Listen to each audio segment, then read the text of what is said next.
welcome to Back from the Abyss. I'm Dr. Craig Eacock. Is it possible to cure anorexia and even some other psychiatric illnesses with an IV? It turns out that in some cases, the answer seems to be yes. Today's episode is a complex medical mystery story, and I'll need to give you all some background before we dive into it so you understand what's happening. There's a growing awareness in psychiatry that not all psychiatric illness is psychiatric. Some percentage of what we see in our offices is actually triggered by autoimmune responses to various pathogens and insults. Back in my residency 24 years ago, we learned about the recently discovered syndrome called PANDAS, pediatric autoimmune neuropsychiatric disorders associated with strep. Now, these were cases of sudden OCD or tics that appeared in conjunction with strep infections. The theory was that parts of the basal ganglia of the brain had exterior cell proteins, which were very similar to those of the proteins on the strep bacteria. And as the immune system began to attack the strep bacteria, it also began an autoimmune assault on parts of the midbrain, including the basal ganglia, thus producing a sudden onset of OCD or tic disorder. Now, in recent years, PANDAS has evolved into a broader concept called PANS, P-A-N-S, Pediatric Acute Onset Neuropsychiatric Syndrome, which includes a vast array of neurological and psychiatric symptoms and syndromes which can potentially be triggered by autoimmune reactions.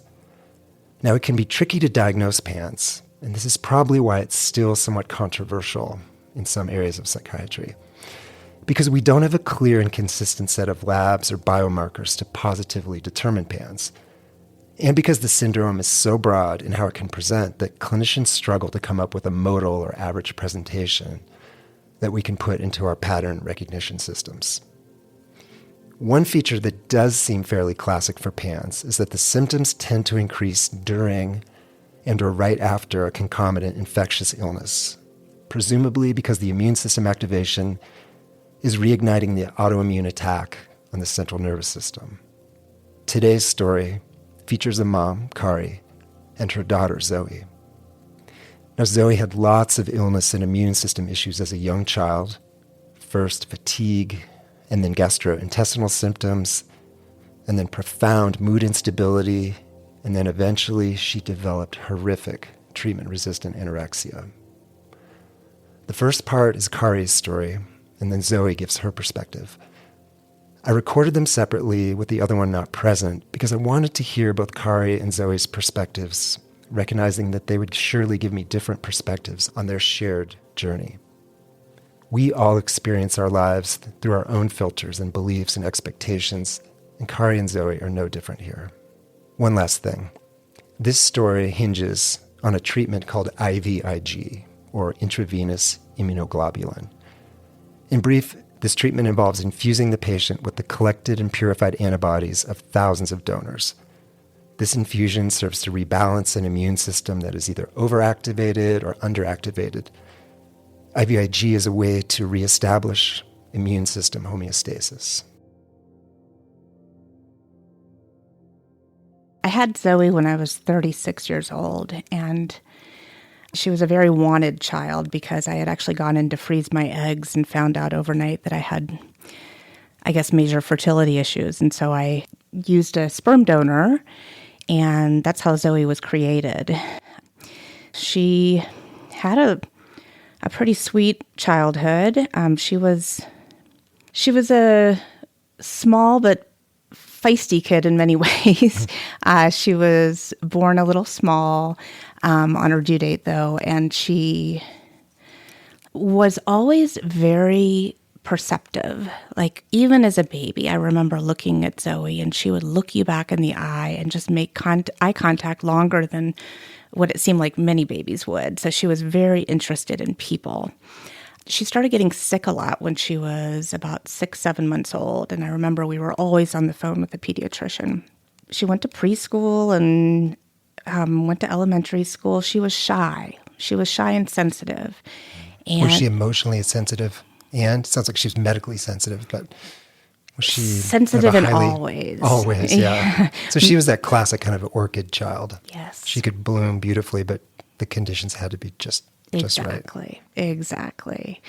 And I remember, actually, I'm a nursing instructor, and one of my nursing students, I took Zoe into school one day, and when Zoe must have been, 5 or 6 months old, and one of my nursing students said, "Oh man, she is such an old soul." And you could see it early on, just one of those kids that looks like they've already lived 10 lives by the time they were born. So she was shy and, kind of an observer. That's what we were told by all the teachers. I remember sensory issues became a big deal. And so just trying to get her out the door for school, there would be big struggles with socks and shoes that would take 45 minutes just to get those on in the morning. And I remember I've had 2 kids with 2 completely different speeds, and Zoe's always been much slower. Like she just moves through the world more slowly, as if she should have been born in Laura Ingalls Wilder days, And I remember her kindergarten teacher wrote on her report card, "Zoe's delightful. She helps so much and notices all these things, but can you please help us figure out how to help her eat her lunch faster?" And that's classic Zoe. Mm-hmm. So, when did you start to have some concerns about her, whether behavioral or psychological, psychiatric concerns that maybe something was going on besides being a highly sensitive kid? So medically, I was a little concerned. I remember very vividly one day we were taking one of those mommy and me gymnastics classes, 2 years old. All the kids run around. They're having a great time. And she laid down at 11 in the morning on the gymnastics mat and said, "Mommy, I'm tired." And I was like, "Why are you tired? Why are you tired? It's 11 a.m. This is fun. Like everyone's running around." And often she just looked like she didn't feel well. And that was just something that I noticed early on. She was shy, like I said, but kind of was in this sweet little preschool, sweet little kindergarten. And then by the time she went to first grade, I think she was bullied a little bit. She was kind of slower to make friends, but she had some friends. But I remember I lived in a smallish town, and we would drive by the school sometimes, and I'd literally see her kind of circling the schoolyard as if she didn't quite know what to do or where to go or who to be with. But that all sort of fell into place. What I did notice was she started to have these intense kind of mood swings and rage episodes. And one minute she'd be this super sweet, delightful, just totally easygoing kid, and the next minute, out of the blue for no reason that I could figure out, she would be flipping out. And by flipping out, I mean raging, throwing things across the room. We went to urgent care a couple times for stitches because she, slammed something that ricocheted back and punctured her eyebrow or broke her toe. And I couldn't figure out why. And we were hanging out with other kids at this point, having play dates, and I'm like, this is a little unusual. This is strange. And I couldn't figure out, there was no rhyme or reason, other than the fact that she always did better outside. Didn't know what that was about, but if she was ever flipping out, we'd be like, okay, let's go to the park. Let's just get out of the house. So that was happening, and that had me a little concerned, but she wasn't getting physically sick as often in elementary school. But we would have people over for a play date, and I'm like, holy cow, what happened? Like she just couldn't hold it together sometimes at all. So that caught my attention. And in school, were you getting reports from teachers that they were concerned with her behavior or performance or developmental abilities? Not really. Zoe, in fact, this is something that came up because people couldn't believe the kid she was at home. She would kind of leave school, and literally the second we'd get to the parking lot or to the car, she'd lose her mind a little bit, right? And every once in a while, there'd be a teacher who would be walking out with us, and they're like, "What is going on? Are you okay?" And I was like, "No, this is kind of just what happens at pickup every day. She has been holding it together all day and then loses it." Yeah, that's such a sign of an anxious kid. Yeah. Like holding it together. Yeah. Hold it. And then when you get in a safe environment, like with your mom. Yeah. That's right. Lose it. That's right. And she was a perfectionist kid. Like early on, that's always been part of who she is. And so I think she really wanted to be that good kid and hold it together. And so that was also confusing. Why is this kid mostly able to, why am I getting such different teacher reports than what I was seeing at home? Mm-hmm. And like I said, she wasn't always like this at home, but it was often enough. Yeah. When did it start to get bad enough that you are seeking evaluation or treatment? So we noticed there were all sorts of things. We noticed sensory processing issues. So we were referred to occupational therapy early on. They said she had some proprioceptive and vestibular stuff. She would spin around in circles on the playground nonstop, never get dizzy, didn't have the post-rotary nystagmus, whatever it was. And so they would have her do spinning in the gym at the occupational therapy place. She had binocular vision issues, auditory processing issues. We had a neuropsych eval done when she was, I think, 8 years old, diagnosed with ADHD. No autism. No autism, although there was a question about the sensory processing stuff because that was so pronounced and often goes hand in hand with autism. So, we had been going to therapists for her, and they couldn't quite figure it out either. They were like, I don't know quite what's going on. She was sort of muddling along, but I didn't understand why 1 minute she would be totally fine and the next minute out of her mind. And that was just on a daily basis, something we would see sometimes. Or sometimes it would, like in summer, she was really good. She could go long periods of time. She was outside, at camps or whatever. And she'd be doing great then, and then she'd go back to school. There's maybe so much stimulation of kids and noise and people and expectations. And as she said, she's a perfectionist. She's a highly sensitive kid. She's an orchid. She's just feeling everything so deeply. Yeah. Right? The only time she feels okay is being away from all that outside. Yep. And then I think in retrospect now we realize maybe some of it had to do just simply with microbial exposure. I think a lot of kids with PANS, do better in the summer for that reason too. But yeah, all of the above. Yeah.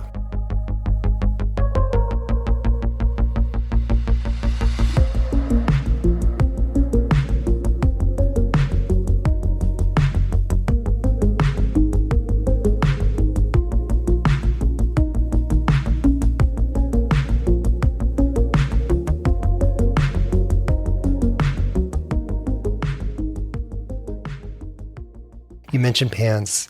Tell me about how that diagnosis was made. Mm-hmm. How did her symptoms progress? How did you seek out an evaluation that led to PANS?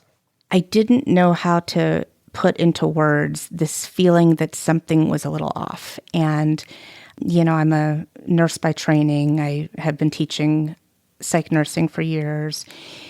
I would take these continuing education workshops, conferences, activities. And one time I took one called Pots and Pans about, postural orthostatic tachycardia syndrome. That's a great name. Right, isn't it? I love the title.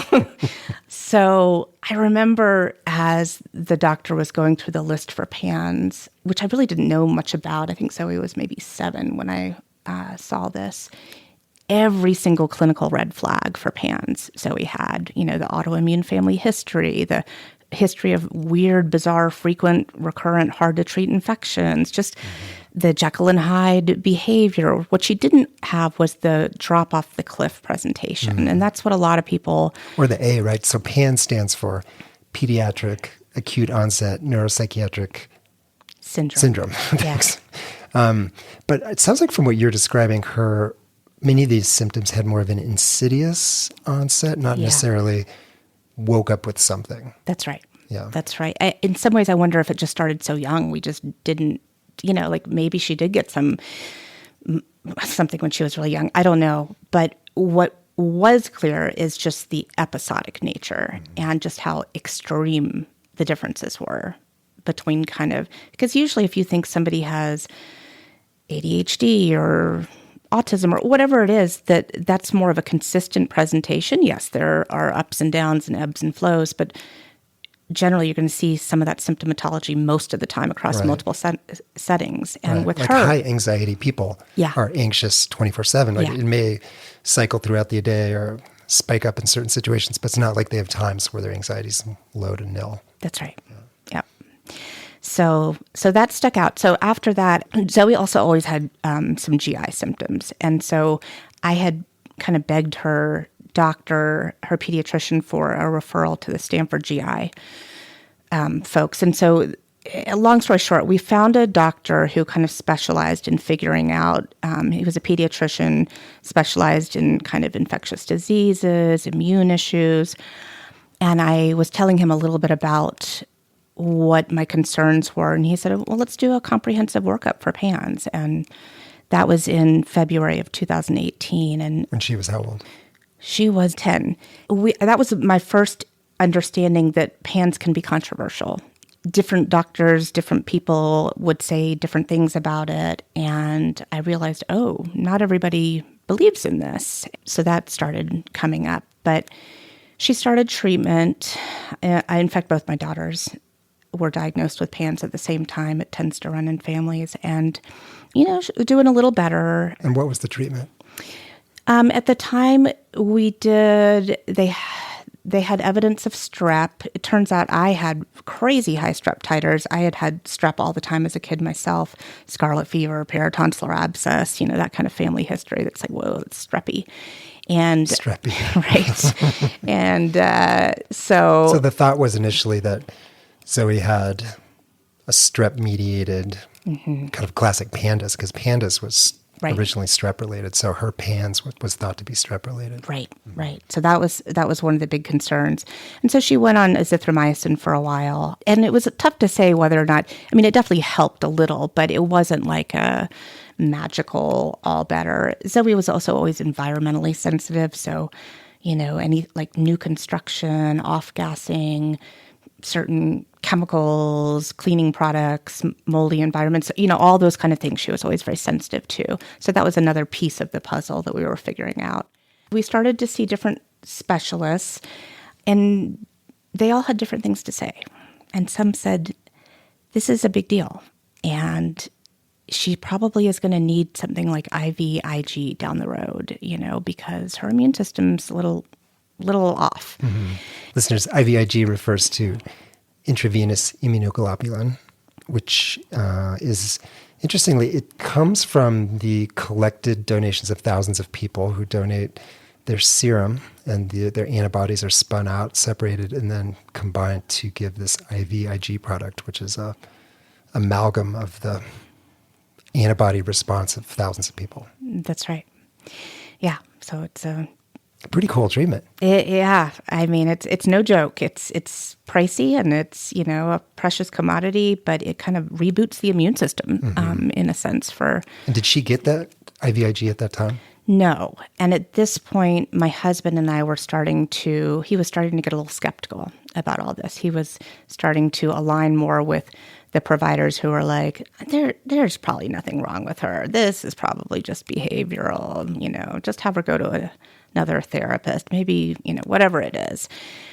And when you were in the heat of it at this point, when you and your husband at that point were so in disagreement, what were her main symptom signs? Like what was the presenting problem at that point? She was incredibly moody, and she would have these meltdowns that were just otherworldly sometimes. But not at school. Not at school. Nope, not at school. Which I could see the parents could get blamed for that. Oh yes. Yeah, because you're as a practitioner myself, you're taught, like for things like ADHD, for example, if you only see it one place, not the other, what's going on there, right?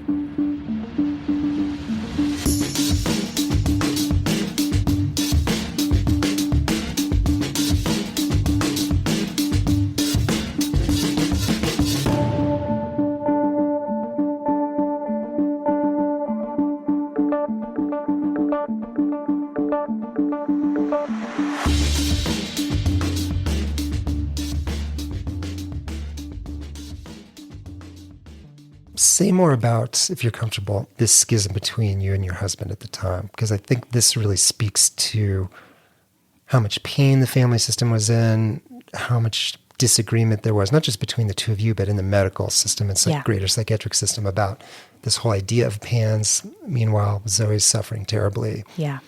And there's no clear consensus on what's wrong.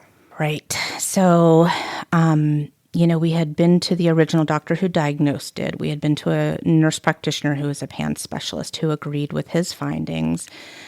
We went to our pediatrician who said, I'll never forget this. She said, Kari, I believe you. I think you're 10 to 20 years ahead of your time.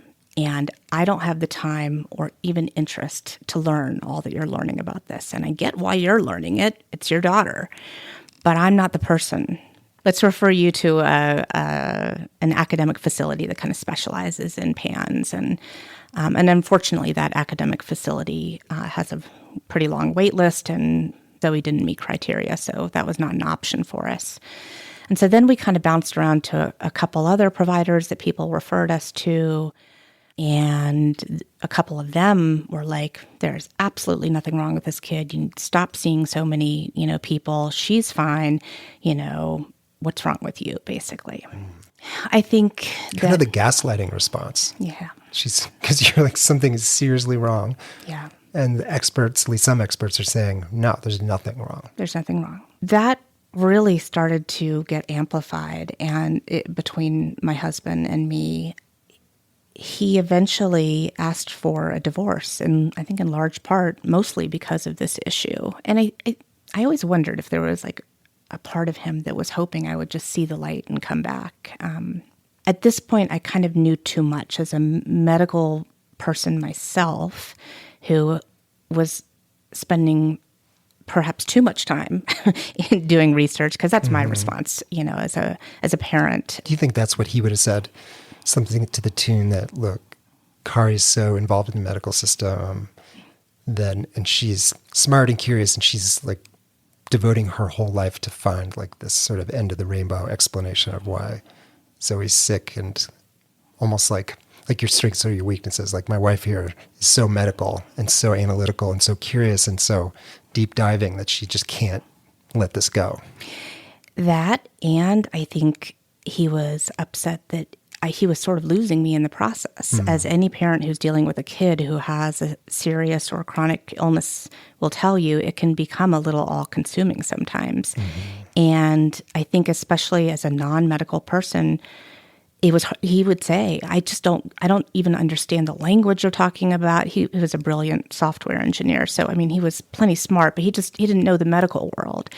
And so he just understandably would just take at face value what he was told by doctors who, sort of aligned more with him. And then I think he said something to me once that really stuck with me. He said, You've become isolated, and that's not like you. And it's true. And it really caught my attention, because normally I'm a really social person, and I was worried enough that it was taking a toll on me. And I'm sure he felt like he was losing his wife as he knew me in some ways, right? Like all your priority moved away from your marriage and your friendships, and just, I've got to figure out how to get my daughter well. Yes. Like that's exactly sole it. focus. Yeah. Yeah. And how was that? I'm imagining you at this point, you could feel maybe like you're losing your daughter, like what is happening to her? And now you actually are losing your husband. He's leaving. Yeah. He asked for a divorce, and, we tried to work it out. But ultimately, a year later, he died by suicide. That was in 2019. And as you can imagine, that was as absolutely devastating and profound as it can get. And I was, this was 6-7 months before the pandemic started. So all of a sudden I was a solo parent with 2 grieving children. Do you think Zoe knew this, like the wedge between you was this? And she was much younger then, but I think he and I took great pains to try and hide this from them, but they're They're smart kids. They picked, I think Zoe in particular probably picked up on some of it. She was a little older than my younger daughter. Yeah, so I do think they picked up on some of that.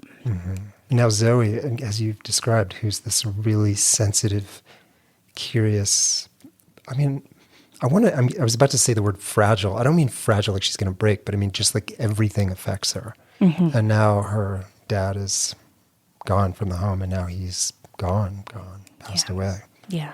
Do you think that started to play a role in things for her?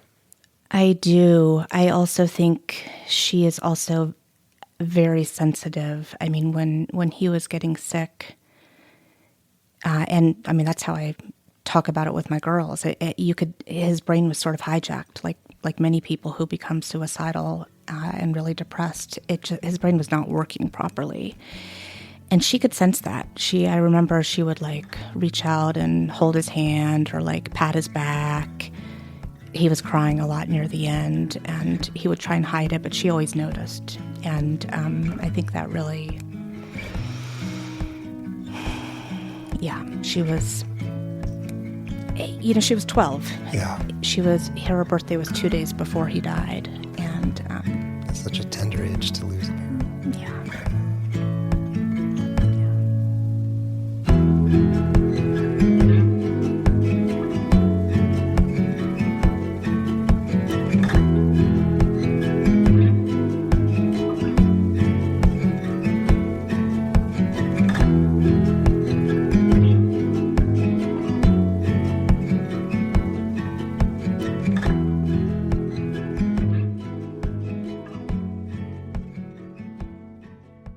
If I'm right, shortly thereafter, things started to really change with her.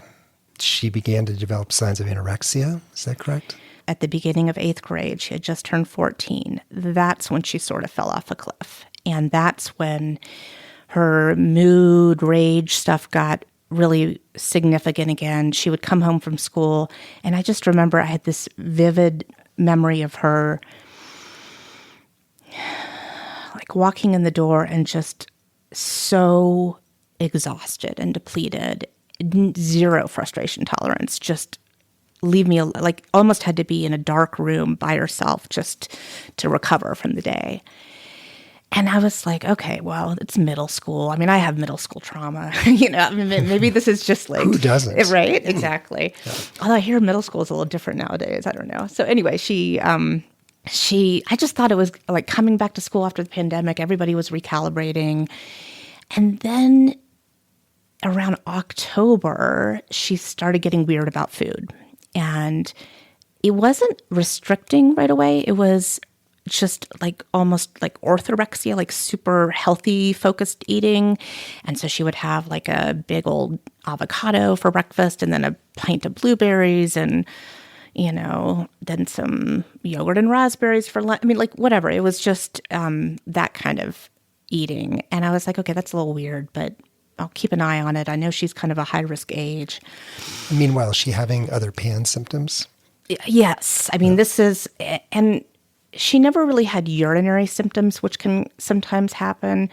But cognitively, I think she was starting to struggle again. Her sleep was not as good, but mostly it was her mood and her rigidity. In December, we went home to visit my parents, and I was able to spend 24/7 with her. And all of a sudden I noticed, I was like, oh my God, she's really not eating, like at all, restricting totally. And I remember one time we went out to this place in Hillsborough in North Carolina near where we live, and it was this beautiful outdoors artsy place, and she had to go. We were all going to this grocery store to get some food to sit outside and have lunch, and we were all picking out our own lunch items, and she kept getting more and more agitated, worked up, going back and forth. I don't know, picking something up, putting it back, getting really like angry. And finally, she just came out with a pint of raspberries and put it down and was like, I'm not hungry. And I was like, oh no, this is not good. And we happened to have an appointment. She has scoliosis as well. And so she had an appointment with her orthopedic doctor, just a routine follow-up. And I knew they would weigh her there. So we came back from that trip, and she had lost 15 pounds in I don't know, I don't, a month or two. And I was starting to notice her looking thinner. And at that point, I knew that this was probably the beginning of an eating disorder. I don't think I realized how far she was into it. I teach about eating disorders. I've worked with patients with eating disorders. I feel like I know a fair amount about it, but it's amazing how quickly it can spiral. And I knew that family-based treatment was the main evidence-based modality used for anorexia. So I was like, okay, we're going to start sort of a version of that until we can get hooked up with providers. And so I said, okay, Zoe, here's lunch. You got to sit down and finish it or else you're not going to get your phone. And at that point, she stopped eating altogether. And she didn't eat for the next 6 days until we went to the hospital because her vital signs were so out of whack. So that was her first hospitalization. And at this point, were you thinking that the eating disorder might be related to PANS?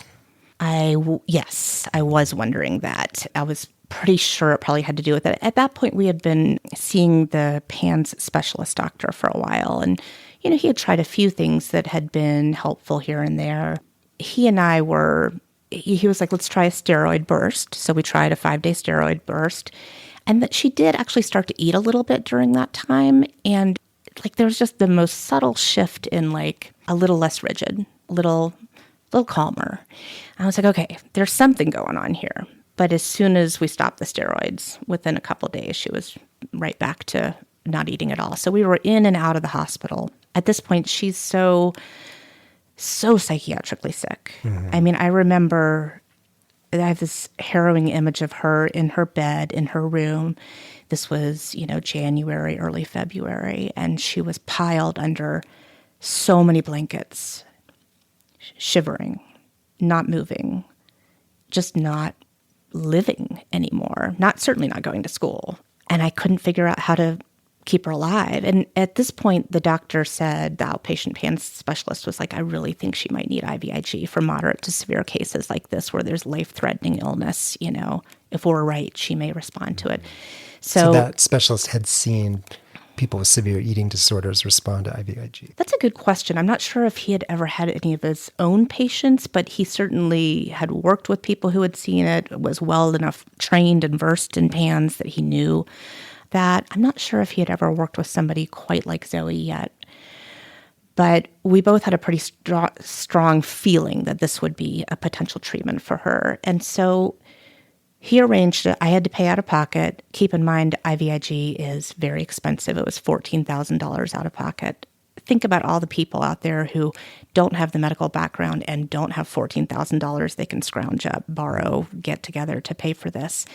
I mean, that's the kind of thing that just keeps me up at night. How many people, how many kids may be really ill and not getting treatment that might help them. So we did the IVIG in February, and she didn't start eating a whole lot again, but something very significant shifted in her. She had been really closed off to me in January and February, and she started to open back up and snuggle with me. We had been close before, and that had all gone away when she got sick. She literally would lash out violently at me sometimes when I tried to come close because she was almost like a feral, at times. So it's almost like that first IVIG treatment sort of triggered a personality change. Yeah, she was calmer. Mm-hmm. I mean, it'll be interesting when you talk to her about it because she has her own way of describing that and thinking about that. But from a mom perspective, what I noticed was I'm getting my kid back a little bit. Here she is.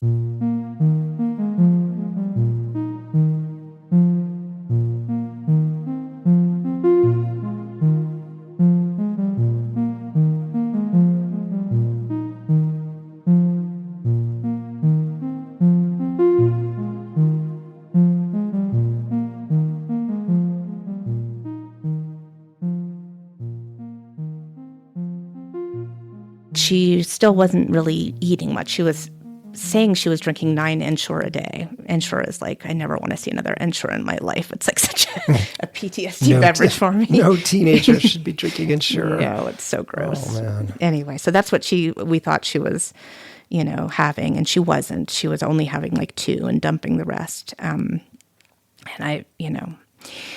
I said to her, Zoe, we may need to send you to residential, but I really don't want to. And after that IVIG, she said, Mom, I need to go. And in some ways, I mean, again, the old soul, she's always known in some ways what she needed. But, I have good friends who work in the adolescent world, and they were like, oh God, do anything but send her to residential. Please don't send her to residential if you can help it.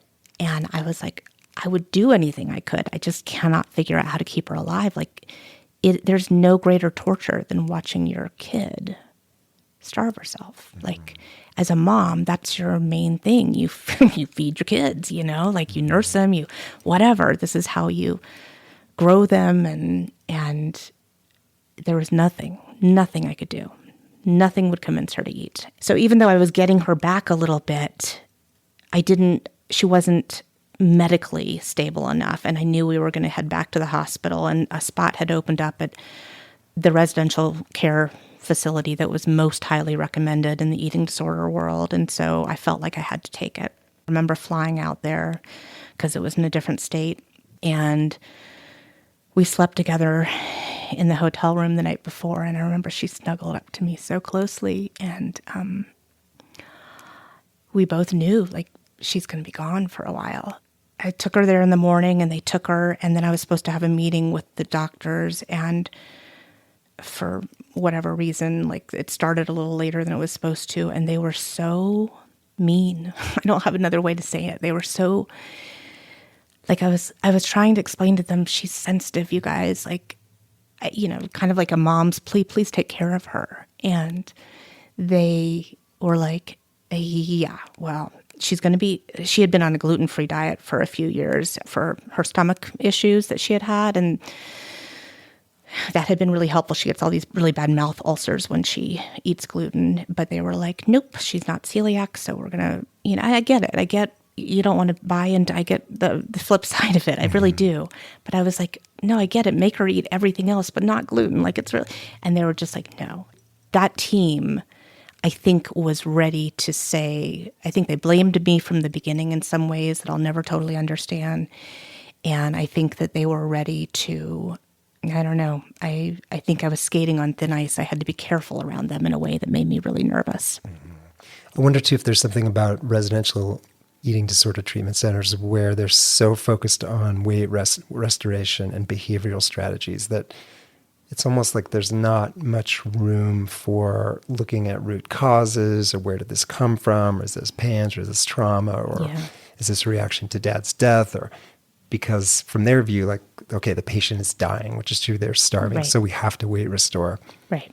So I could see where someone like Zoe, who very well has this autoimmune mediated eating disorder, in some ways they don't even care. Even if they believed it, they might just be like, look, we got to weight restore her, so get out of here. Yeah. And you can't tell us that she can't eat. She has to eat everything we tell her to eat. Yeah. Because that's part of the eating disorder mentality. For sure. And I mean, to their credit, they kept her alive. I couldn't keep her alive, and they did. Within 2 or 3 days, she was on an NG tube. She had lost 27 pounds in 2.5 months. But an NG tube, I know that can be life-saving, but horrible. For a month, she was on an NG tube. Yeah. And, it was a horrible experience. So they weight restored her to some degree, but she didn't get better. No. And when I said, you don't need to believe me, because they clearly didn't believe me about anything. And I said, but would you please talk to our outpatient doctor, the PAN specialist? And they're like, no, we don't believe in that. We don't believe she has it. We don't believe, that's playing a role here at all. They said that in front of her, and that really bothered me because, Zoe's like, Mom, I really do get mouth ulcers from gluten. Like, I know they have to make me eat, but that, whatever. Mm-hmm. So it was a really awful experience, and she started self-harming there in a pretty dangerous way, in a way that she had never self-harmed before all this before she went to residential at all. And she started banging her head hard on the wall there, like necessitating ambulance rides and, hospital stays with emergency antipsychotic injections. And I mean, as a psych nurse, I know exactly what was going on. And that's as traumatic as it gets. Like, yes, for safety, you have to do what you have to do, but I felt horrible. I felt so helpless, like just being at home. Her sister and I were in this suddenly very quiet house, and I'd pass by her room, her empty room, and I was like, I cannot believe this is happening. And I just could not figure out what to do.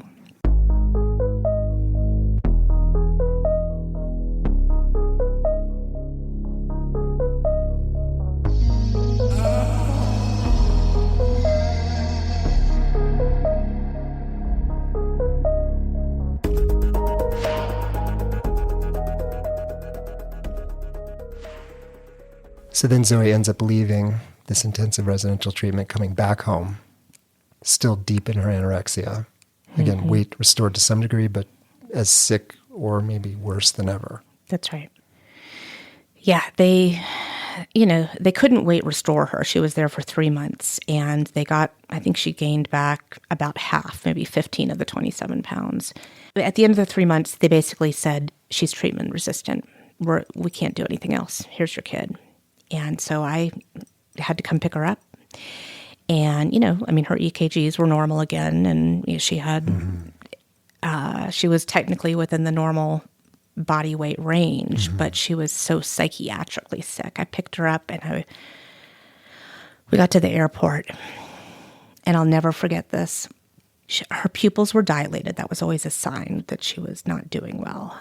And she had dark circles under her eyes. And I knew that she wouldn't want to eat. I knew it would be stressful, but I'd gotten a few things and planned for trying to get her to eat. And I gave her water, and she refused to even drink water. And I was like, oh no, how am I going to get this girl home? And she ran away from me, like to a different gate.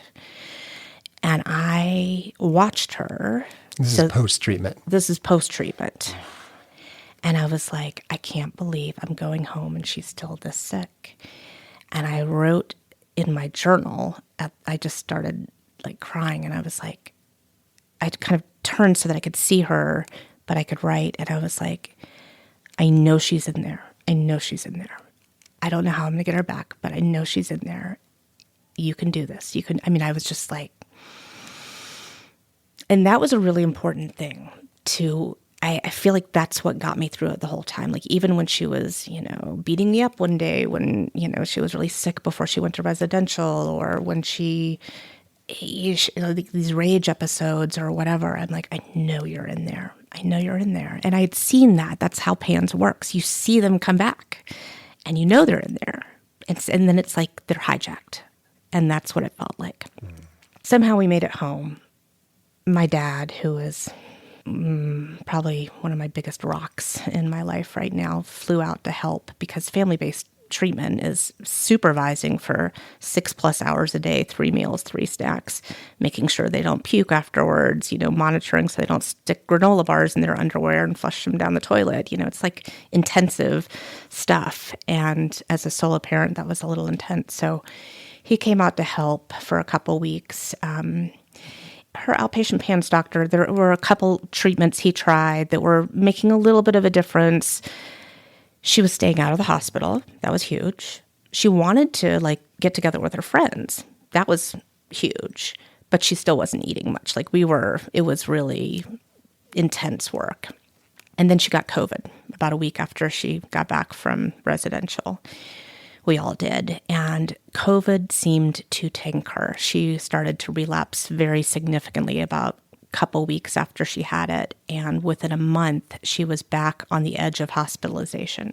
Which kind of makes sense going along with the autoimmune etiology that so COVID triggers such a horrendous, strong, virulent, aggressive immune response. That's right. So she gets COVID, and then again, if this, to the degree that her anorexia symptoms are being fueled by her immune system, you could see that would just exponentially increase. That's right. Yeah. And we see this now, like she's fully recovered from the eating disorder and has been for, 3+ years. Walk us through that. Yeah. How did she go from, this post-residential treatment, post-COVID, horrific exacerbation of her eating disorder? Yeah. As you said, now she's basically in remission. Yeah. So when she got COVID and started to relapse again pretty significantly, she was on the edge of being hospitalized, and she did not want to be hospitalized. And so I begged this hospital to take her, and they wouldn't. And I said, I didn't want to 5150 her. I didn't want to force her to go and do it that route. That's very traumatic. But I just, in my gut, I was like, she is not okay. She is not safe.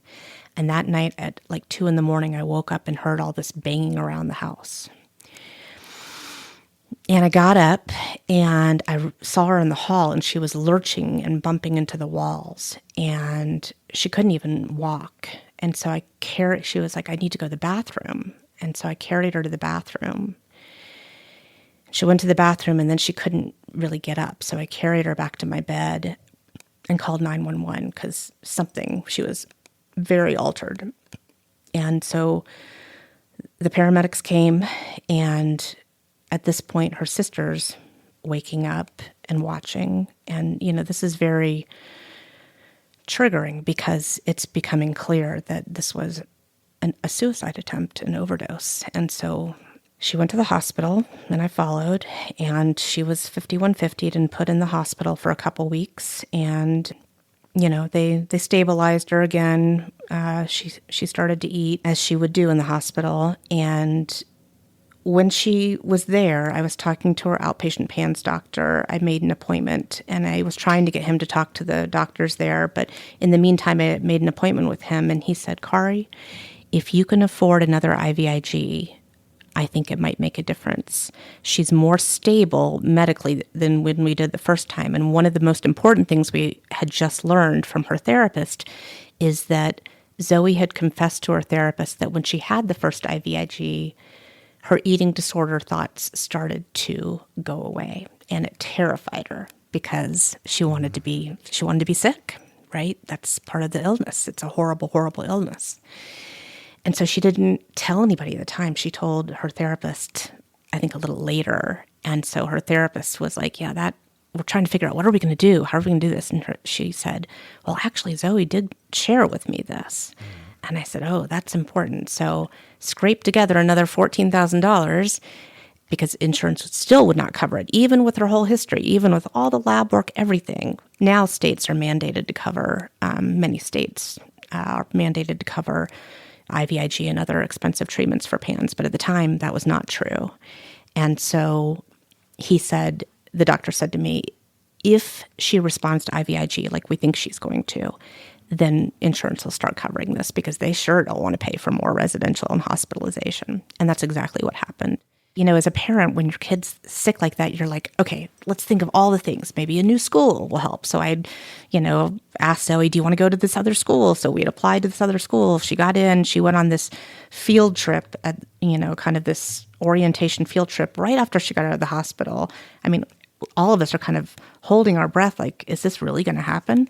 And so she goes on this camping trip, and she texts me on the way back from the camping trip. This is 4 days after the IVIG. And she said, Mom, I didn't do very well with eating. Please don't be mad, but I want to go to this place and I want to get this dish. And she sent me a picture of this platter from Humble in Berkeley. And it had like fried eggs and sweet potato hash and an avocado. And I almost crashed the car when I was listening to this message as I was driving to pick her up. Picked her up and we went there and she ate the whole friggin' thing. And, I hadn't seen my kid eat for almost 9 months, like eat of her own volition.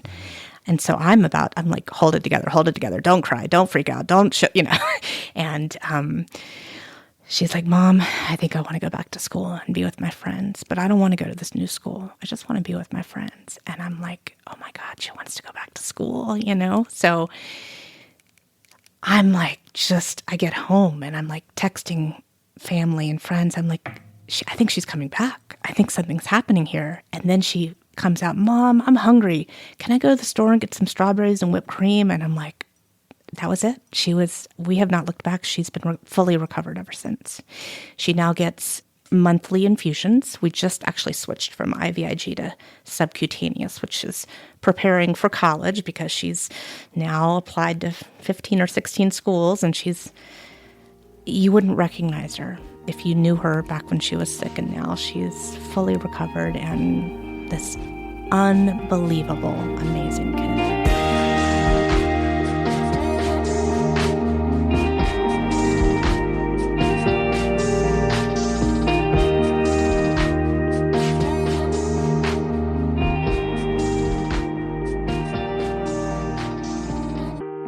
Now we get to hear Zoe's story, in which she highlights her deep ambivalence about getting better from her eating disorder, even to the degree that she hid the effectiveness of the first IVI treatment from her mom. Psychiatric illness is perhaps unique in the realm of medicine in that some percentage of our patients are deeply fearful of getting better, of not having their coping behaviors of food restriction or self-harm or substance use or suicidal threats. So Zoe, your mom described you as a very sensitive child, like sensitive kind of medically and physically and emotionally, that you were this very curious and connected and lovely kid, and the world was a lot for you. Yeah, I would agree with that. Yeah. What do you remember about being a little kid? I was really shy in general and very observant. I have a lot of memories of like people's facial expressions and behavior and the way they said certain things. And so I had a lot of very strong opinions, but I would only express them around certain people who I felt really comfortable with. Mm-hmm. And it took me a while to not be shy around people. Yeah. I guess you had a lot of medical problems, like allergies and sensitivities, but just like physically your body was really racked even from a young age. Yeah, I don't think I realized how bad I felt physically until I finally felt better. Mm-hmm. Good like point. It just felt like the norm. It was normal to feel bad. Mm-hmm. Yeah. Were you a happy kid?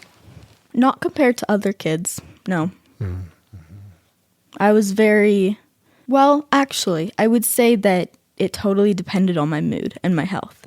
I have always, if I'm in a good mood, if I'm healthy, I'm very happy and I'm very energetic and not irritable and not as sensitive. But if I'm not, then everything changes. Mm-hmm.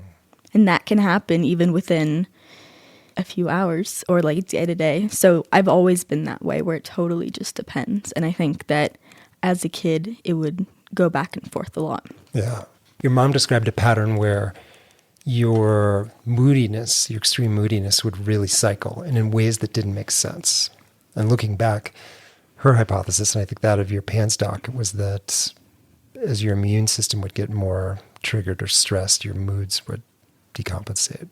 Yeah, totally. That, and I think the idea of like a bucket, right? When my bucket overflows, my mood's going to be affected and I just can't handle it emotionally or physically. So that's going to come out as irritability and sickness and all of that. Mm-hmm. Yeah, looking back, do you think anxiety was the root of most of this? Because I often think of kids with a ton of anxiety having mood problems because their moodiness comes out of kind of anxiety overwhelm, or did it feel like the mood stuff was separate? I've never been highly anxious. Like, that's not really my go-to mood problem. It's much more irritability and just nitpicking at everything. Like misophonia was a big thing for a while. We did not have family dinners. If someone, looked at me, my mom would make these like puppy dog eyes because she likes to make eye contact a lot. And I've always been someone who has trouble with being vulnerable. And so anytime I was in a bad mood and she would make those puppy dog eyes, I would flip out. I would not want to talk to her, or just small things like that it was really more the irritability and kind of outbursts. Like, I was violent at times. I think I kicked my sister. I was just kind of two different kids. Mm-hmm.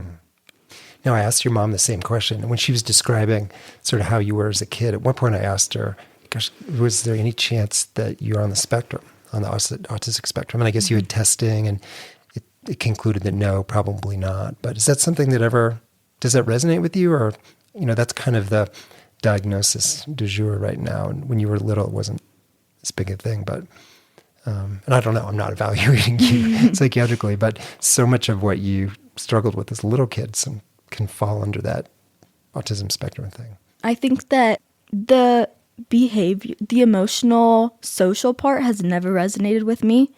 I've always felt pretty attuned to other people and able to read them and understand social cues. But the sensory part, definitely, I have some interesting behaviors, and I'm not sure if it's more autistic or OCD or maybe a combination, but there's definitely like the sidewalk thing with like stepping on certain parts, or like the way I eat my food. Sometimes the textures, certain sounds will drive me really crazy. So I'm not sure if it's, in some ways I feel like autism and OCD kind of overlap with PANS symptom-wise. Yeah, I think so. So, no, I don't feel like I do. And I think PANS can present with the N in PANS stands for neuropsychiatric, so there's this huge range of symptoms, both neurological and psychiatric, that could potentially appear, and it sounds like you had a lot of those. Right, so much more than psychosis. Yeah. What do you remember about the onset of your eating disorder? Because again, as I heard the story from your mom about the extreme moodiness and the difficulties at home, and your physical sensitivity, and just everything that was doing to the family system. And then you seemingly did better during COVID. So much better. Right, I loved it. You loved COVID. It was great. We'll get you a t-shirt. I loved COVID.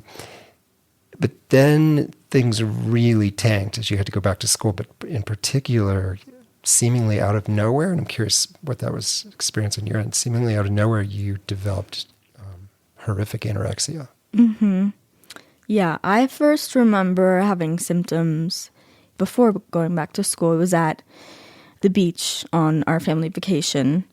I remember throwing up in the shower on purpose, which wasn't really consistent with the rest of my eating disorder behaviors afterwards, but that was the beginning, and that was mostly like body related. I didn't feel very like I needed to be in that much control, because that was a really common theme going forward with the eating disorder. Was I think it turned into almost something where it was more about control as opposed to body image. Mm-hmm.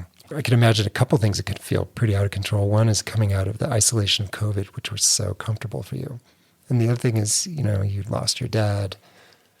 And at least both of those, I could imagine, you as a little girl heading into adolescence could make you feel like things were out of control, maybe. And eating disorder is a way to really wrest back control. Yeah, totally. I think that was a large part of my eating disorder, was kind of feeling a need for control. And I think that it started like 3 years after my dad died. I never really felt like there was much of a connection in terms of the onset of the eating disorder and him. And the eating disorder stuff started before going back to school. So the transition back wasn't actually that hard. Or I don't remember it being that hard. If anything, I've always been introverted, but I appreciated being around my friends because I was in 8th grade now, so I'd been with them for the past 2 years. Yeah, I don't see any connection. If anything, I think that when I was at a really low point, I actually connected a lot with my dad, and I think that was a large part of my processing his death was during that time.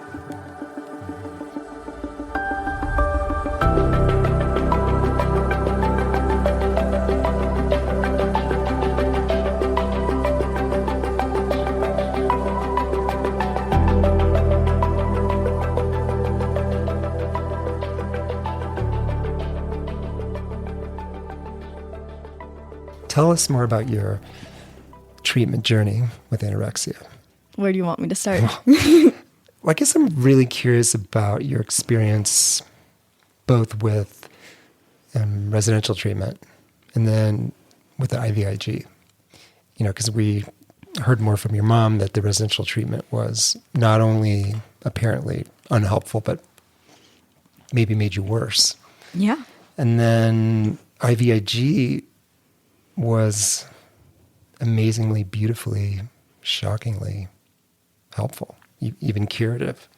Yeah. So I guess the way I would say it is that I'll start with getting IVIG before treatment, and then IVIG after. Yeah, so the first time I got IVIG, we went to a clinic to get it, and I don't remember how I felt about going to get it. I'm sure I wasn't thrilled, but I also there was a very strong numb feeling, so I was kind of like, whatever. And so I remember when I first got it, it was about like a 5-hour infusion, I want to say. I kind of got this like lightness in my body, almost in your heart. You feel like your heart is lighter, because at the time I was so sick, it hurt to like walk. I had to use so much energy to talk or to think even, and so there was this new feeling of like energy and lightness. And that's so interesting, because if you think about what IVIG is, it's little parts of the immune system of thousands of people. You're getting the antibodies of thousands and thousands of people who've donated their plasma and serum, and it's all getting put into you. So this is just totally fascinating to me to imagine that you are actually feeling, as you said, feeling in your heart. I mean, you kind of feel it everywhere. You get light, and I wouldn't say you necessarily get like giddy or like super joyful, but you feel happier. When I first started getting it, that happened right away. It happened right away, like within 30 minutes. I mean, I think my body was at such a low point that it just like, even just a little bit within 30 minutes was like insane difference. And so, yeah, I didn't feel necessarily happy, but I felt lighter, both emotionally in terms of the numbness and physically. And so I kind of was able to think, right? Like I was able to form thoughts without it being like feeling exhausting physically. And so I went to the bathroom. I think it was like hour 2 of my infusion maybe. And I kind of had this realization. I was like, oh shoot, like I feel better. Like, oh no. Because at the time, this was my world, like this whole mindset of like control. And, I would get told all the time, like, oh, don't worry, it gets better. And I'm like, I don't want that. Like, that's the worst thing ever. Getting better means losing control. Exactly. And so I kind of had this realization. I was like, I feel better. This is not good. This is threatening my like sense of control. What can I do to stop this? And so I was in the bathroom. I was like trying to figure out a way, you have this giant pole with this IV in your arm, and I'm like, how can I get some of this out of here so that I don't feel as good?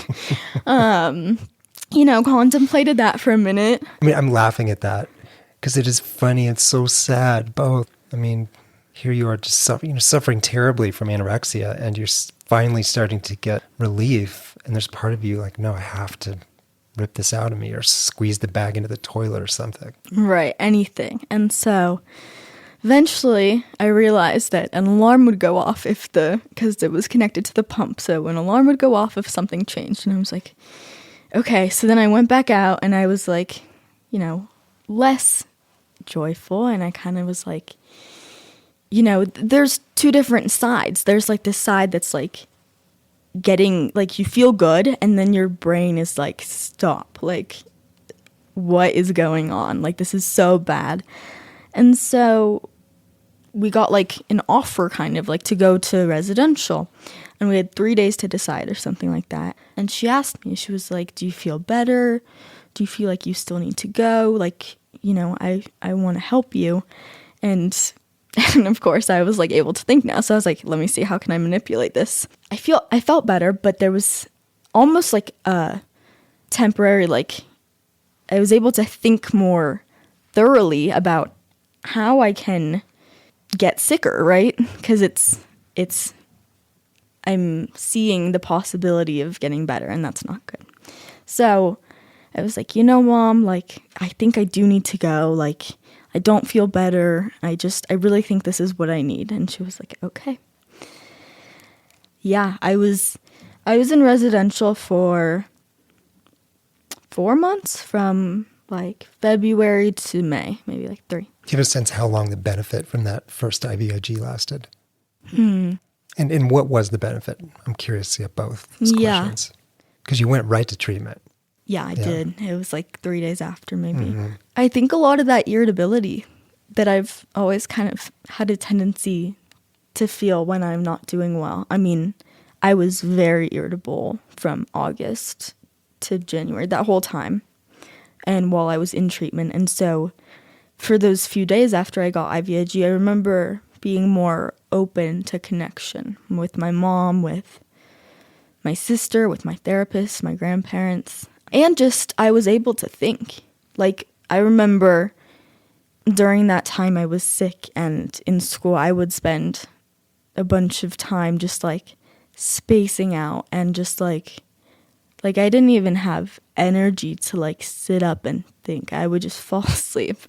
And so I finally could think and feel and connect. And, I still had thoughts, but at this point I knew I was going. So I was like, well, I can get worse. It's kind of like if I get to the point where I need residential, then I'm sick enough. I think there's this feeling, or there was for me, of like, once you meet certain criteria, then that's when you're sick enough. And maybe that has to do with like control. Almost like you needed to prove it to yourself. And other people. Yeah. Like if I go to residential, I must be really sick. And I think there's kind of like the body image part of that, where like if there's like a bunch of body dysmorphia going on. So if you don't feel like you look, a certain way, then you have to prove it in other ways by going to residential, for example. So you were at residential then for a few months. Not only did you weight restored to some degree, but you didn't really get better. Yeah, I mean, what I've been told is that they kind of kicked me out and they were like, we've given up on her. I was medically stable enough, but... But you were quote unquote treatment resistant. Yeah. Yeah. With a potentially fatal disease, I mean, of all the psychiatric diagnoses, anorexia is the most fatal. Yeah.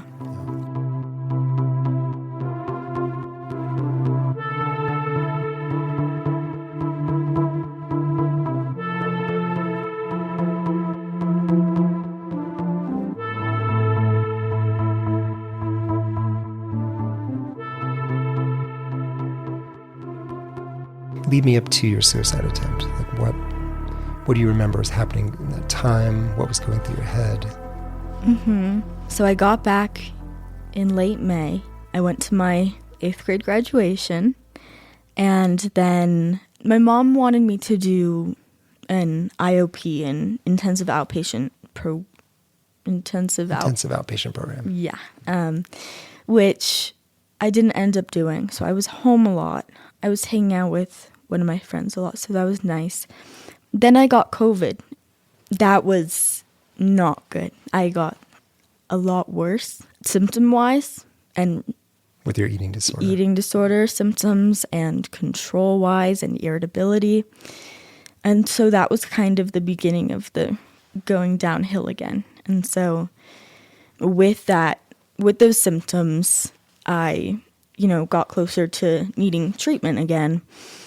And so in July, we had a doctor's appointment. I think it was an annual one. And I kind of had a feeling, I was like, well, they're going to find out that I've been restricting more than she thinks I have. Because at that point, I was like replacing Ensure with water and, putting food in bags and hiding them in my room. And so I was like, shoot, they're going to find out when I get weighed. And I do not want to go to treatment again, because as much as it was validating to my sickness, it was also almost not worth it. Maybe not worth it because I was still pretty sick, but I didn't want to go back there. And so I went to the doctor. They weighed me. We sat in this room, the doctor, my mom and I, and they were like, we have to do something. You're going to have to go back to treatment, maybe a bunch of options. I was just totally not able to listen to any of them. I was sick again, really bad. It was like, I think that night they were going to send me back, I think, to the medical hospital the next morning. But I think in some ways the medical hospital was worse because I would actually get medically stable, but it wouldn't be the same kind of sickness as residential in my mind, maybe.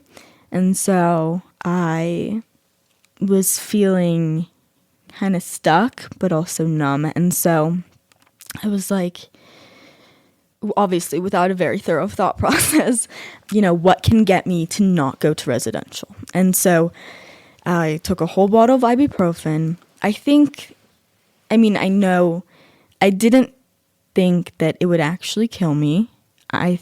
It was more of a, if it does kill me, whatever, but I just don't want to go and get better. And so I woke up in the emergency room, and that was probably the worst I've ever felt physically. Wow. I'm glad you made it. Thanks. Yeah. How did you then end up getting another IVIG?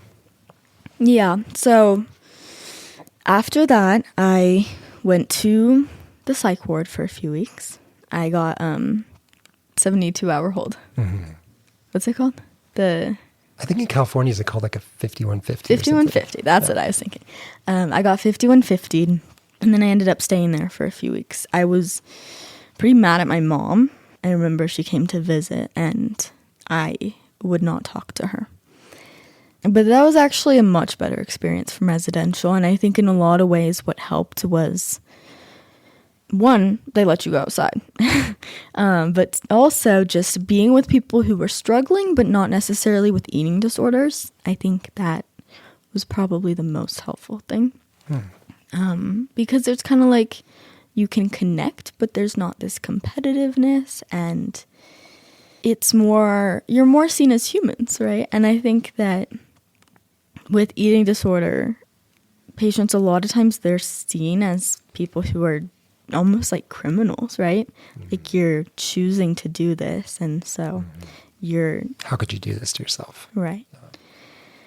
So anyway, that was a much better experience, and after I got back, I had my 14th birthday, and then I got IVIG on a Thursday. And I, again, felt the same lightness in my heart.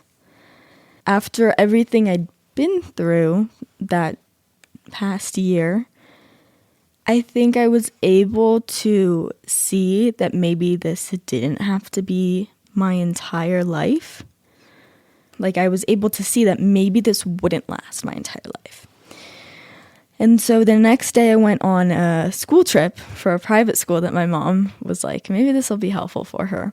During that trip, just being around people who saw me as a person, and they didn't know that, I had been through all this, and they didn't think I was crazy, and we talked about normal things. I wasn't being therapized. And on the way back, on the bus ride back, I wrote this whole text to my mom. I knew that if I came back, that I would need to work with her, because at this point I knew it would happen again, and I was like ready. It kind of changed my perspective in that I was able to see that this is not going to work long term, because she's not going to let me just like starve myself. Mm-hmm.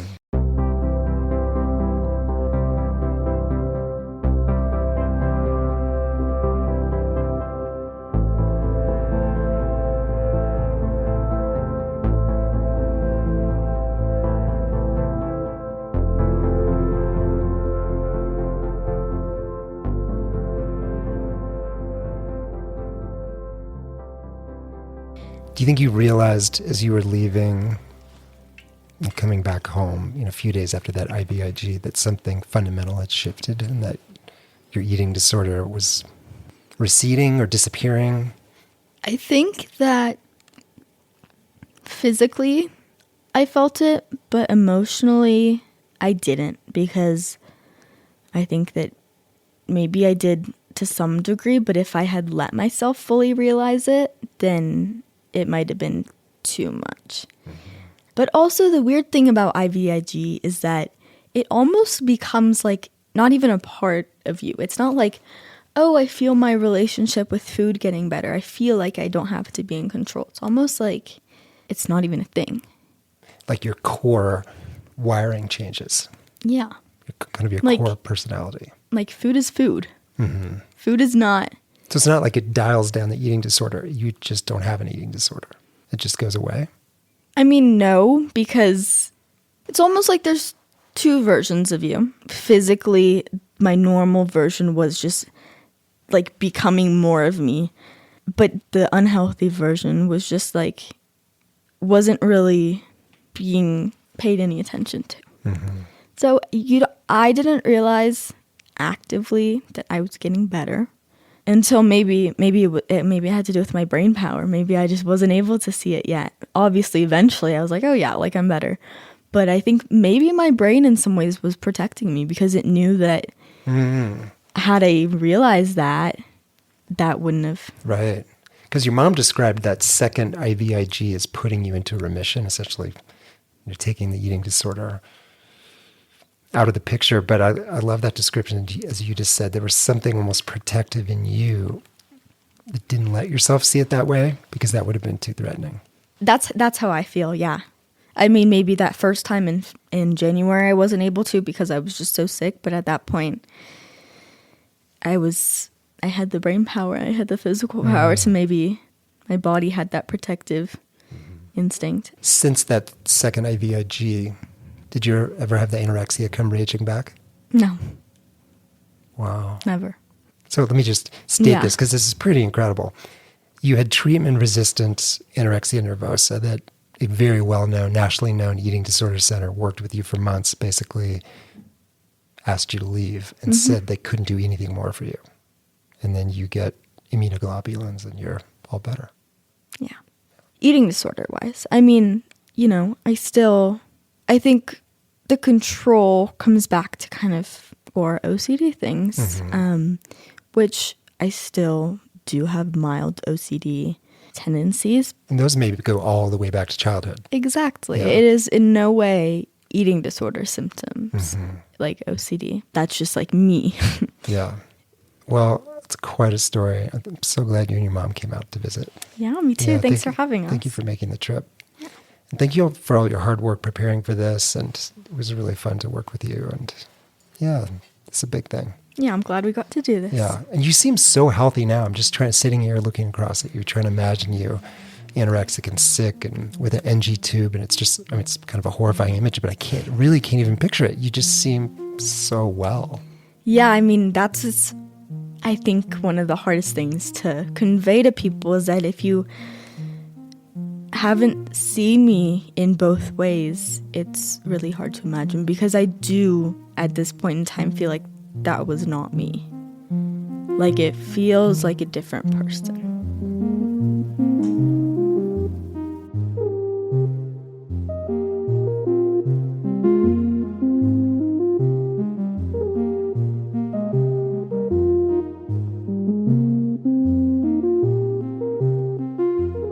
What can we learn from this story?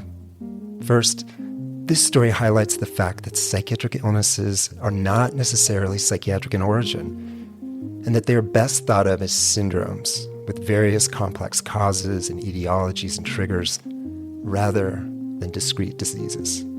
Next, there is a long and unfortunate history in psychiatry of blaming mothers for their children's problems. And this, more often than not, only serves to alienate the people who are most invested in their children's care and well-being. And finally, if we see a psychiatric syndrome that corresponds with an infectious or autoimmune illness, we need to remind ourselves that the immune system can produce a vast array of psychiatric and neurological symptoms, which can mimic most any psychiatric or neurological syndrome. Psychiatry, the brain, the psyche, these are all so much more complicated than we can ever imagine. And to me, this story is another reminder for us to be humble, to admit that much of what we think is true probably isn't, that so much of what makes this work both complicated and so meaningful is that the journey is worth it. Our patients are worth it. We'll be back in 2 weeks with an episode about transcranial magnetic stimulation, TMS. You can show your love Back from the Abyss by sharing this episode with someone. You could write us a review on your favorite podcast platform, or you could help with the out-of-pocket costs of the podcast by making a donation. To do this, just click on the Support the Show link in the show notes.